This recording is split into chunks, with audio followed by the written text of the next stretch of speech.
Hello, Petal. How you doing? How's it going? I'm really feeling the autumn air starting to come through here. And it feels like it's going to be an early autumn, which is quite nice because, especially if you like autumn and winter as much as I do, there's a very special type of smell that you get in the air here. Now, it's not like a petrichor like you get after the rain. I freaking love that smell. But it's early morning. I think the closest I can get to describing it accurately would be stone and cold air. Just fresh, crisp, clear air. It's so nice and so invigorating. It's just lovely. Have you got, when you go out, a particular smell that you really enjoy? You know, like when you go past a bakery and the bread's freshly cooked. Or like that new carpet smell. You know, that really sort of fresh, it's all just been done. It's like, ah. It is a daft question. I will hold my hands up to that. But it just occurred to me because I've had a friend this week mention about the new carpet smell. I've enjoyed these autumn smells coming through. Just a little hint of them, and the air slightly cooling, and I can feel it coming. You know, that autumn sneaking in, so the cloying humidity is being gently pushed away. Summer's awesome. Not my favourite season. The other three, absolutely adore. Summer, it's that annoying person that keeps talking to you really far too closely so that they spit in your ear when they're talking. We have 3 chapters left, 2 of which are quite short. What I'm going to do today is I'm going to do 2 of the short chapters, and then we'll do the last one in a couple of days' time. If I get a chance to do it tomorrow, I will. But it's a pretty busy day tomorrow, so I might have to do it on Saturday. But we shall see how the day goes. I'm really going to try and stop saying so every 5 minutes. Do you have a word that you seem to say a lot? Kind of like a conversation break or a sentence break. Mine's so. Anyway, let's get cracking because we are on chapter 20 of Faust Among Equals by our beloved Thomas of Holt. Freeze! Bleary-eyed and thoroughly knocked, Lundqvist swung the door open and slouched through. "Knock it off, Lynx," he sighed wearily. "It's me." "Oh!" Lynx Jutpian looked down at the revolver in his hand and then at his mentor. "You got him then?" "No." There was a moment's silence. The faint tinkling audible to the extra-perceptive ear was the sound of shattering dreams. "You mean you didn't get him?" Is there a bar round here, Lynx? I could murder a drink." "But," Lynx stared, "you must have got him, Mr. Lundqvist. Kurt Lundqvist always gets his fiend." "Not this time, son. Now, be a good boy and go away." Jutpian's lower lip quivered ominously. "You let him escape." A thought occurred to him. "I get it. So's he'll lead us to where he's got the money stashed. Sorry, Mr. Lundqvist. I should have guessed." Lundqvist gave him a cold look. "What money, Lynx? There isn't any money. The little scumbag just escaped, that's all." "And you're just walking away?" "You got it." Lynx pulled himself together with an effort and stuck out his chest. Well, what there was of it. "No, Mr. Lundqvist. He may have gotten away from you. He ain't going to get away from me." He jammed his hand down on the butt of his revolver, jerked his chin up high, and walked resolutely through the doorway. There was a thump. "It opens the other way, Lynx," Lundqvist said. "To open it, you pull." "Okay, Mr. Lundqvist." Pause. Mr. Lundqvist? Yes? You sure you're not coming? Sure, Lynx. Lundqvist sat down on a rock, pulled off his left boot and massaged his foot. The lift had been out of order, and it was a very, very long way down by the stairs. "Okay, boss," Lynx said. He tried not to let too much irony creep into the word boss. "Be seeing you around, then." He pulled on the door, banged his nose, and was gone. For a moment Lundqvist sat motionless, thinking. The boy was his apprentice, in his charge, his responsibility. It was hard going in there. On the other hand, his roving eye lit on the sign outside the Hell's a Pop Inn, bright enough to be coming out the other side of garish, but broadly hinting that strong liquor was kept on the premises. The boy's never going to learn for himself if you keep him wrapped up in cotton wool all the time.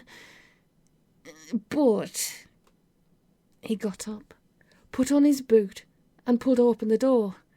"Lynx!" he yelled down the corridor. "Yes, Mr. Lundqvist?" Kurt Lundqvist considered for a moment. "When he hits you, try and roll with the punch. Sometimes it helps." He closed the door and went to the bar. "I dunno," said God, reaching for an old envelope and a stub of pencil.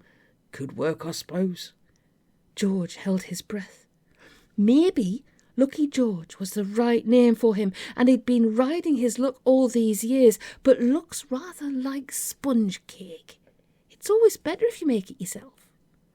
"Tricky," said God. "I mean, you have to go a bit steady. One slip and, well..." "I didn't say it was easy," George interrupted. "I said it was possible. There's a difference." God grinned. "Just go through it again one more time," he said. "Make sure I've got it straight in my mind." "Okay." George took a deep breath. "The problem with recycling time," he said, "is that it's got history engraved all over it. You can't melt down time without losing history. You lose history, nobody has the faintest idea who they are or what's going on. Okay so far?" God nodded. "Well then," said George, "my idea is you skim all the history off in thin sheets using something like a very fine bladed bandsaw." "You've got something that can do the job?" "Somewhere," God replied. "There's all sorts of bits and pieces out there. Like I said, one of these days I've got to have a really good tidy up in here." "That's fine," George said. "So, you slice off the top 3 or 4 thousandths of an inch, leaving you with a sort of tin foil stuff with all the history on. You can roll that up and store it in a fraction of the space you're using at the moment. The rest you melt down and use again. That's all there is to it." God took off his glasses and polished them on his sleeve. "Still going to run out one day, though, isn't it?" he said. "You're just putting off the problem, that's all." "Ah," George replied. "That's where the clever bit comes in. The new technology and all that. You set things up so that in future the history foil is split off as soon as it's been processed, right? The rest of the stuff goes straight back in the melt. The history foil is then copied onto disk. It's absolutely amazing how much stuff you can get on a single disk these days. And then the foil can be melted down too. As, and when you've got a moment, you can transfer the archives onto disk as well. Problem solved." George waited. "Well," God said at last, slowly unwrapping a peppermint, "there is still problems. Like, suppose when I was cutting off the foil, my hand slipped or something, and a great chunk of history got torn or buggered up." "Well..." "Or what about when it's actually on the discs? Bits could get wiped. It happens." "Well..." "Take a case in point," God went on. "The old bit where you sell your soul to them buggers might get somehow lost. Think about it. We'd have to turn you loose, wouldn't we? couldn't keep you banged up if what you did never happened. And if it's not in history, it never happened, did it? George opened both eyes wide. Do you know, he said, that thought honestly never once crossed my mind. God laughed. I'll believe you, he chuckled. Thousands wouldn't. Hard to gauge exactly how many years or tens of years passed in the world of mortal men while God crunched up his peppermint and drew faint, deft squiggles on the back of the envelope. George could feel time passing, just as you can feel lorries going by on the main road a mile away. Nothing to worry about, in context. It's a bit crude, though, God said at last. It's not the way I'd have wanted to do it, really. In the first place, I mean. George shrugged. In the first place, he said casually, was the word, remember? You can only do your best with materials available. God nodded his head slowly. Damn silly word it was, too, he said. Took me an hell of a long time just to get a good edge on it. Between me and you and these four walls, he added confidentially, I've always reckoned the daft beggars must have spelt it wrong. Get away. Straight up. God drew a few more squiggles, shrugged his shoulders, and laid down the pencil. All right, he said. I'll give it a go. Why not? That's the spirit. Yeah, and those bits of history we was talking about just now. Yes, well. God looked away into the darkness of the boiler room. Trouble is, my old eyes aren't what they used to be. Could easily muck up quite a big bit before I knew what I'd done. And then where would we be? Exactly. In fact, I've got this horrible feeling that might just happen. Just a feeling. Virtual certainty. God winked. Anyway, George, I've enjoyed having a natter like this. Me too. Yeah. God turned, picked up another envelope and sharpened his pencil. Mind how do you go? In the darkness, Lynx froze. His hand tightened on the butt of his revolver. There was something out there. He could smell the danger. Very slowly, he drew the gun and thumbed back the hammer. A soft sound, like a football on 1,000,000 years of dust. He opened his eyes wide, trying to make the most of each stray photon. Jerome?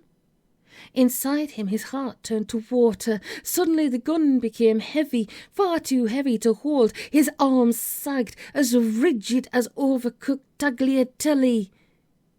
You there, Jerome? Yes, Mom, Lynx whimpered.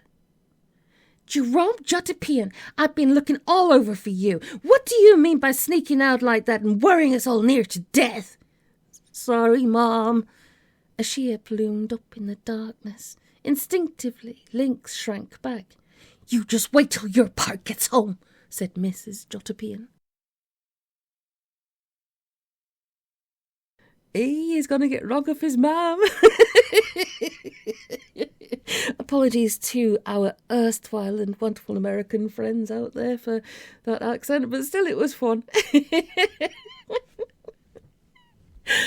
Oh my goodness. Seems like Lucky George has got a little bit of a turn of luck there. Excuse the pun. Okay. If you could hit the like button and notifications bell, if you would like to keep enjoying the content, share and subscribe only if you want to. Keeps the lights on, keeps the hamsters happy, keeps me smiling, and keeps me doing what I do. I know I've said it before, and I apologise for repeating myself. Still, I really do enjoy spending this time and creating these audiobooks, and we're all sharing them together. It just feels awesome. It feels really good. And when we get to the end of every title, I'm already looking forward to the next one that we can share together. I'm just... I am not going to do the little sing-along until the last chapter. I think I'm going to leave it till the last chapter. So what we're going to do today, because we've got another chapter coming up, I'm as I said, they're very short ones, these ones. So I'll do 2 in one day. I'm going to go biddle-doo, biddle-doo, biddle-doo. Next chapter coming soon. Biddle-doo, biddle-doo, biddle-doo. 10 points if you can remember where the biddle-doo, biddle-doo, biddle-doo comes from. Very famous film. There was a couple of them in the 90s and they were absolutely hilarious. And they spawned more than just one little biddly-doo and more than one catchphrase. Bear with me, there should be another chapter coming up presently. Big love, take it easy, smile bright, and I will see you in a minute.